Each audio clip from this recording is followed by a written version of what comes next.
Primero yo diría reflexionar al hecho de que las universidades no solamente forman parte de la solución de los problemas sociales y ambientales que tenemos hoy a nivel planetario y a los niveles locales, sino también forman parte del problema. Reconocer que nosotros reproducimos esta sociedad injusta, esta sociedad desigual, esta sociedad insostenible, esta economía de mercado que no va bien, que la reproducimos porque formamos los profesionales que la operan. Es por eso que no se trata meramente de un compromiso, llenarse la boca de grandes ideas éticas que somos universidad pública, entonces nosotros por definición nos dedicamos a nuestra sociedad, sino ser mucho más humilde y ser responsables, ¿no?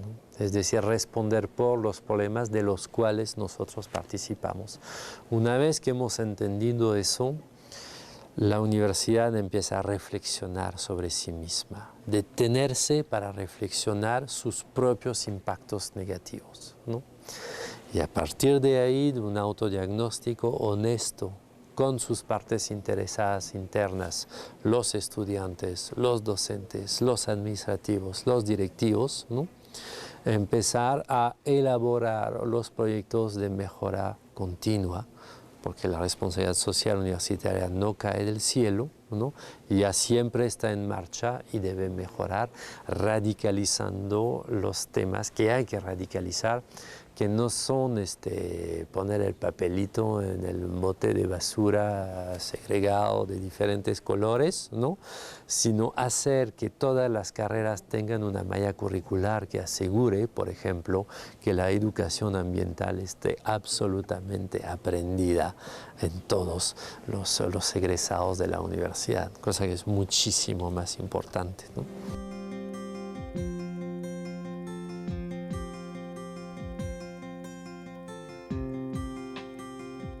Poniendo en práctica lo que acabo de decir, poniendo en práctica esta competencia profesional que es de saber al mismo tiempo que cuando uno opera su propia profesión, actúa con su propia pericia profesional, que tiene impactos. Que liga su profesión y su acción a miles de interactores en la sociedad y que esto tiene emergencias sistémicas, ¿no? Que no necesariamente van en la dirección deseada, ¿no?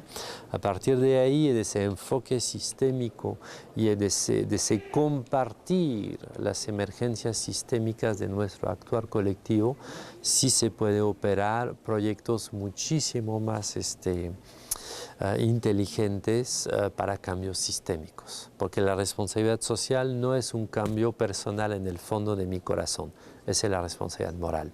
La responsabilidad social son cambios sistémicos entre nosotros a nivel económico, a nivel social, a nivel ambiental.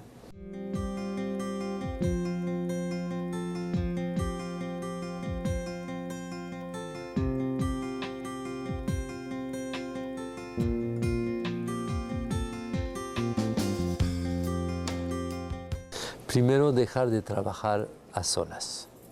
Desgraciadamente, la estructura hoy de la enseñanza universitaria es el decano junto con un grupo de profesores diseña la malla curricular, ¿no? Con o sin intervención de actores de afuera, o sea, un poco de mejora, pero muy poca todavía. Y después de esa malla curricular se distribuye asignaturas, de ahí se desprenden cursos y se encarga un profesor para cada curso. Y al profesor después se le da un grupo de alumnos que tienen que pasar por su curso.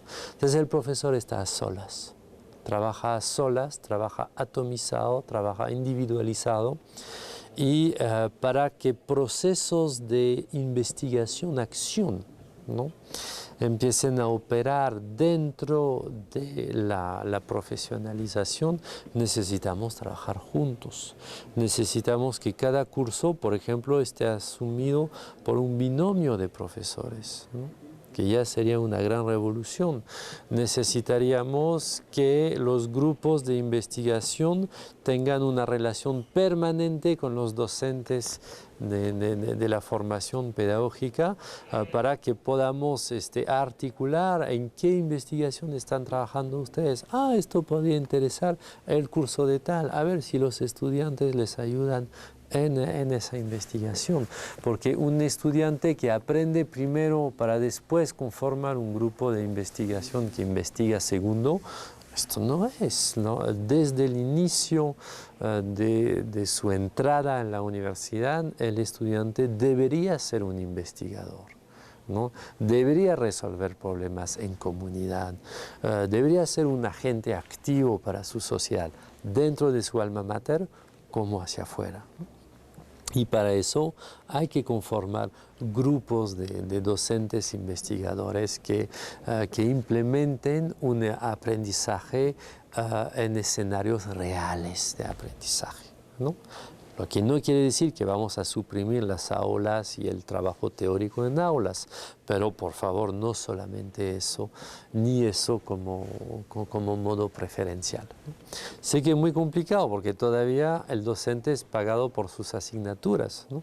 Si metemos 2 docentes por una asignatura, multiplicamos los costes por 2, ¿no? O sea, hay que rediseñar también la parte administrativa, porque no le podemos pedir al profesor ser innovador a solas en su rincón atomizado, sino es una innovación de la totalidad de la institución, ¿no? Que se flexibiliza.